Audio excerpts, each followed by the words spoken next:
Hello everyone, welcome to Game 4, the Rogue Analysis.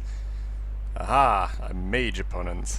Alright, so fairly standard matchup. You'll see this quite a bit when you're playing the arena. This is an amazing hand. I want to pause here for a second so we can talk about it. There we go. So we see we have an Amani Berserker, the Fias Ringleader, Auto Barber, and a Spider Tank. You could opt to look for a backstab here. But if we go over our turns, that's a really helpful tool when you're doing your mulligan, is actually envision how your cards are being played and which cards are needed and which cards are not. Because sometimes you have a really seemingly good hand that actually doesn't make much sense.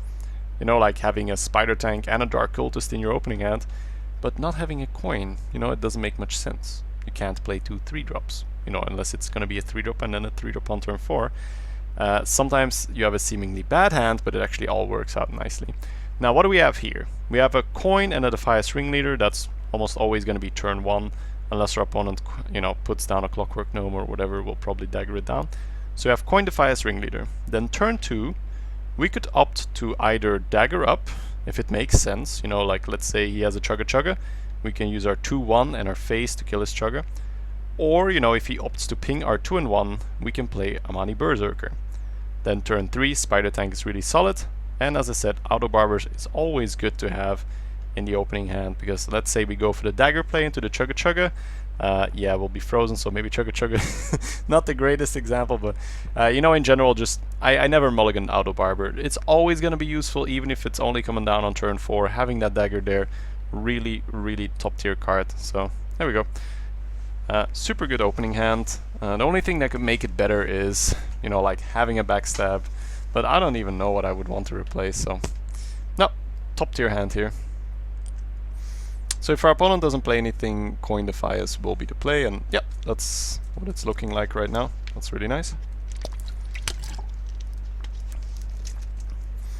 And then you might think, hey, but the mage can the mage can just use his hero power on our little guy here, but we really don't mind. That means that the mage's entire turn 2 was killing the weaker half of my 2-drop. Tempo wise, that is amazing. It's amazing. You tie up 2 of his mana to kill the weaker half of your turn 1 play essentially. So really good for board control. I'll just pause and illustrate that a little further. For expert players it might be a little bit too obvious, but especially for newer players, what is this tempo thing like? What does he mean with it's crazy? Isn't it bad? We just lost a card for free, it's not good. Because I feel like newer players especially might not have coined to the Defias there because they're like, well, he can just ping the little guy, it's such a waste. But your opponent doesn't have infinite mana. So let's say that let's say that we don't make that move and that he doesn't ping, then he can just develop a 2-drop instead, and his board is going to be a lot stronger. Whereas now with this play, you're almost always guaranteed to have either a 2-2 and a 2-1 up against a 2-3, because he's not going to play a 3-2 into this, because, then he's better off just pinging. Because if he plays a 3-2 into the Defias, he's just gonna lose his 3-2 and we're gonna put the 2-1 in. It's exactly the same result as the ping, only it doesn't cost him a card. So, I'm not anti-value. It's not like you have to throw away cards. But I'll throw away a card if it gets me ahead on the board. So here we quote unquote threw away half of the Defias Ringleader, saying like, here, you can have it, you can ping it, it's fine. But it does buy us complete board control. The board is completely uncontested right now. We have a 2-2 after his turn 2, and we're going to put down 2-3. So, really solid board lead right now.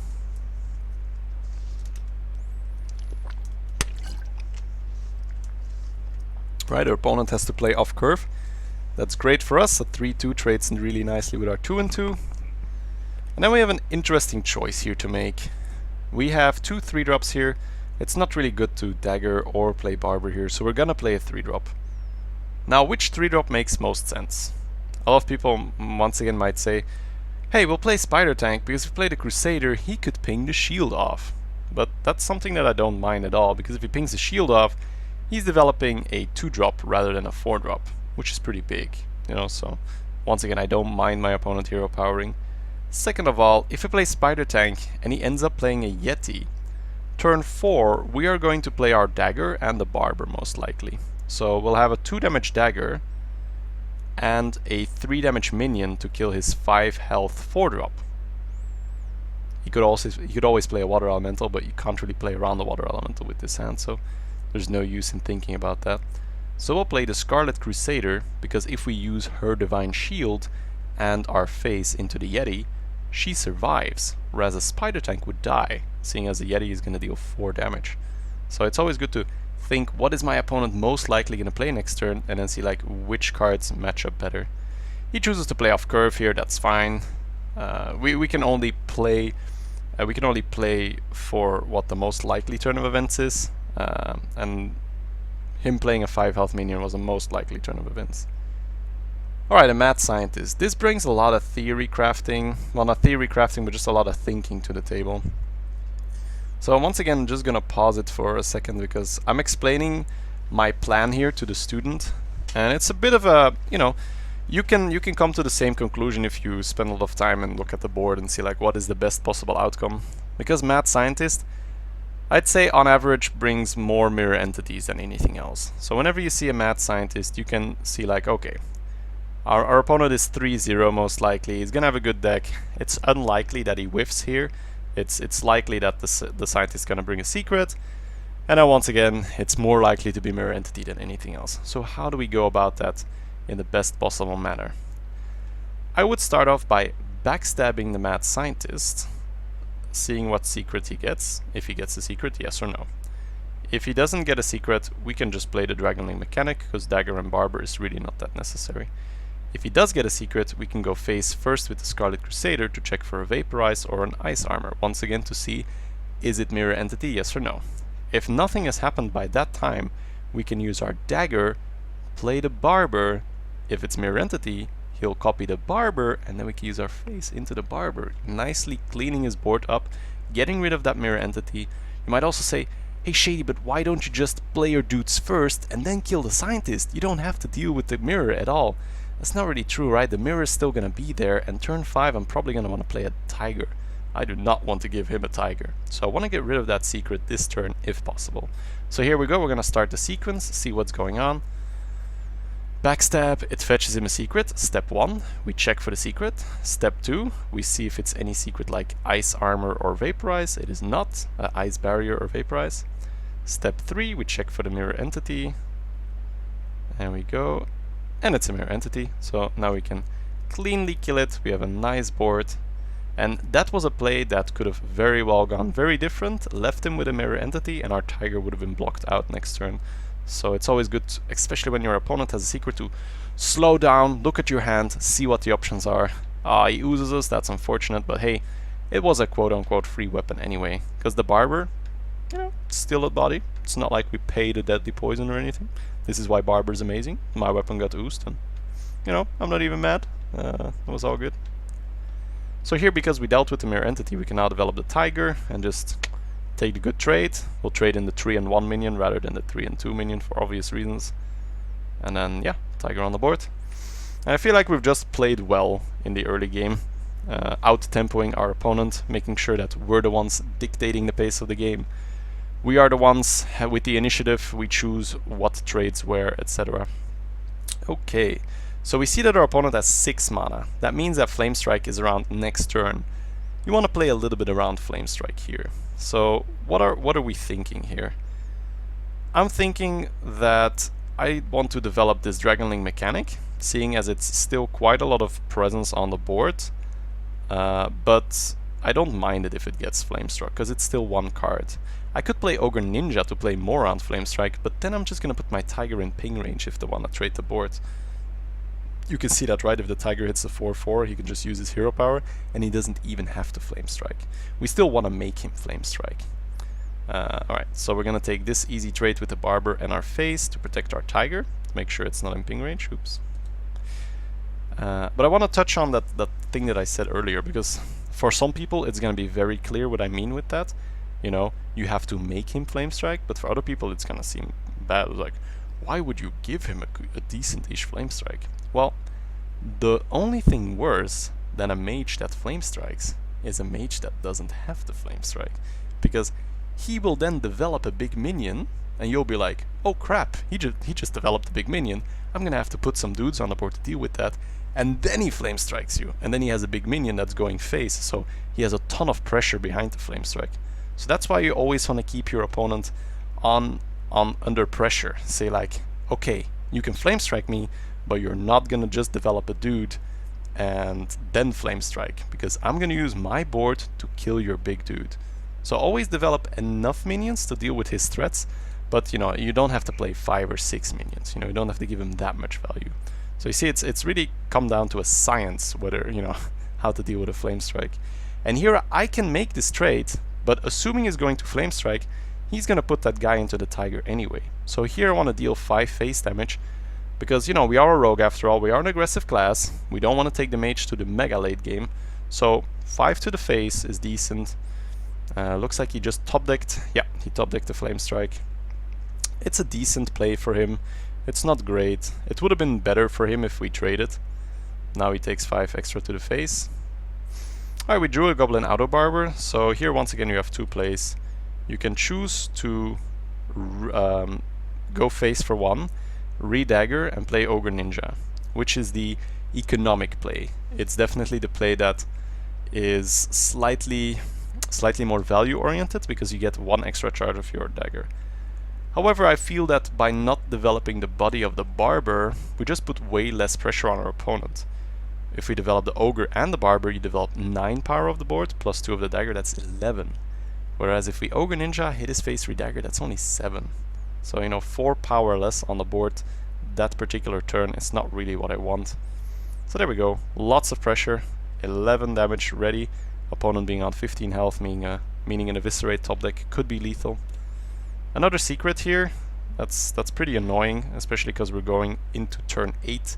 We want to play that force tank, but if that is a mirror entity, we are going to be pretty sad. So once again, opponent has a secret. How do we do this? What is the right order? You could start by playing Zombie Chow here and check for mirror entity. I don't like it though. I like it a lot more to just use our face and Auto Barber into his dude to check for duplicate. Because if it is duplicate, I can put down that force tank.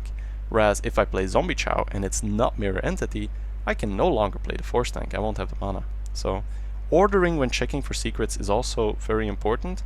Sometimes you're gonna have to check for the mirror first, sometimes you're gonna have to check for something else first. So here we check for the vaporize and for the ice barrier, once again to check whether I can play my tank, yes or no. It's probably a mirror entity again, it wasn't dupe, it wasn't vaporize, it wasn't ice barrier. So we're gonna have to play the Zombie Chow first. I was debating on playing Spider Tank to not give him the health of the Zombie Chow, but it's just too good to give him the Zombie Chow. We're gonna get 5 health as well, so there we go. Okay, I can put down the Spider Tank and re-dagger, and you know, we're still in a favorable position. We would have just been in a much better position if we could develop the force tank on this turn. Alright, Mage had a fireball for our Ogre, that's unfortunate. Still dealt 6 phase damage, so that's pretty good. And this is a move that's okay, I can kind of understand it. So he wants the health of the Zombie Chow, but he could have also just flipped the Spider Tank and then hit and pinged our guy. Wouldn't have been amazing though, he wouldn't have been able to develop the Spider Tank. So okay, looks like the coast is clear for our force tank here. We just put the force tank down, and then you have a chance to kill his 2 and 2. But what I like to do is, I like to use my face and the Spider Tank into his Spider Tank to give him a ping target. Now, you might wonder, why would you give him a ping target? It's because I have the Divine Shield on this tank, which I value quite a bit here. Say he top decks a Boulder Fist Ogre, he doesn't really want to let my force tank kill his Boulder Fist Ogre for free. So I think it's better to take down the tank and then see if he wants to remove the shield as well, he'll have to sacrifice his creature. Right. So, or minion, sorry, that's Magic the Gathering lingo. So yeah, he plays a Snow Chugger, and now I'm pretty happy that I still have my shield, because now I can put my shield into the Snow Chugger, killing it and preventing the freeze, because Snow Chugger only freezes you if it actually deals damage, and a Divine Shield prevents all damage done. So That's why the freeze or the Cobra poison don't work on a Divine Shield minion. You know, I could have dealt 7 phase, but then next turn he's just gonna ping my tank and freeze it, and I'm not gonna be able to attack next turn. I don't like that, so I want to get rid of the freeze straight away. It's what we set up for, right? That we could use our Divine Shield. And now we can just use our phase into his phase and redagger, because I don't really want to sabotage or Cult Master right now. We're drawing a bit dead here. That's why I said you don't want to have 2 Cult Masters. They can get a little bit clunky. We just want solid threats right now, like Shredder, Frost Elemental, Spectral Knight. You know, any of these cards will do perfectly well here. We're also getting a bit low. We're getting into Pyroblast range pretty soon. It's okay. We drew a Spectral Knight. I wouldn't mind going like 7 into the 2/2 and then sabotage, but do we really want to sabotage a heal bot? Probably not, right? So we're gonna be a little bit greedy here, put ourselves into Pyroblast range. If he has it, he can win. Sometimes you just can't play around everything. Hearthstone is just a game where you have to learn how to make good bets, and fortunately our opponent top decks a Flame Strike here. That's one of the only cards that would have equalized the board. But now at least we can see his entire hand. We know that he's not sitting on anything right now. Frost Elemental is a good draw. It's one of our more expensive cards. Remember when we were making the deck that I'd rather have a 2 6-drops than no 6-drops. You know, you want to have some big cards in your deck for when you're top decking. You know, that Force Tank was already really useful, and now we can see our Frost Elemental also coming in nicely. But you don't want too many of them, of course, because then your early game can get compromised. And because we were able to freeze the Suit Spewer, we could play the Cult Master as well. Here I don't quite get why he didn't ping my Cult Master. I'll explain why.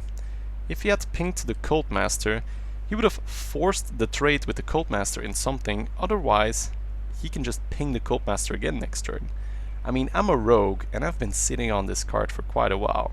So if I'm the mage opponent, I'd be like, okay, well, you're sitting on something, right? An Eviscerate, a Sabotage, an Assassinate, heck, even a Betrayal, you know, anything that will save this Cult Master. So I would have pinged that Cult Master for sure, but hey, part of the game is also exploiting your opponent's misplays, and that was definitely a misplay in my opinion. Now we can just use our 5 and 5 into the Spider Tank or into the 3 and 3, it doesn't matter, and then Sabotage, keep the Cult Master alive, put 4 phase damage down, and develop the Young Priestess, seeing as he can't really ping the Young Priestess, seeing as it'll give us an extra card. Now if I recall the game correctly, I think he still pings the Young Priestess here, which I think once again is a mistake. I think right now the 2-in-1 body doesn't justify giving us an extra card. How much damage do we have? 9, 11, 12. So yeah, there's no lethal on the table. However, if we put him to 2 HP, it's 2 turns of daggering, so I can kind of get that he wants to remove the 2 damage off the table, but just giving us an extra card is quite a bit. That's a very nice draw. And yeah, looks like we're going to be able to close out the game here. Reckless Rocketeer to the rescue. And there we got him, guys. Mage down. 5 and 0. Are we 4 and 0 right now? I think we're 4-0, yes. Okay, guys. So we will go and quit the recording here, and I'll see you for the 5th game.